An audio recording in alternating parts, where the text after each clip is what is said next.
Buenas, buenas. Yo estaba con muchas ganas de filmar últimamente, pero bueno, como me mandan mensajitos que me extrañan, ahí les cuento un poco en qué estoy. Estamos con este Turri 220. El carro transversal lo estuve trabajando un poco, ya está bastante adelantado esto.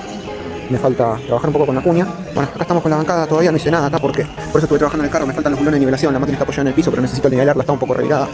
Si vienes con las guías de contrapunta no están arruinadas, tienen un pequeño desgaste, ya lo estuve verificando, pero la máquina está toda media de retorcida. Si vienes compacta, es corta, está retorcida, está muy mal apoyada. Y se ve acá igual, en la bancada del carro que está totalmente matado esto. Así que bueno, ya tengo los bulones para empezar a trabajar un poco. Ya las puntas torneadas y los niditos en las planchuelas a la misma medida para que la máquina no se mueva.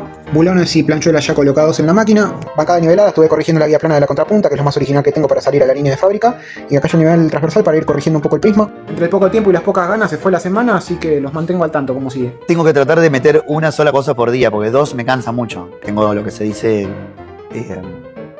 cansancio. Mi mamá estaba embarazada de mí, no sentía pataditas. Era yo que me estaba poniendo el borseo para ir a trabajar.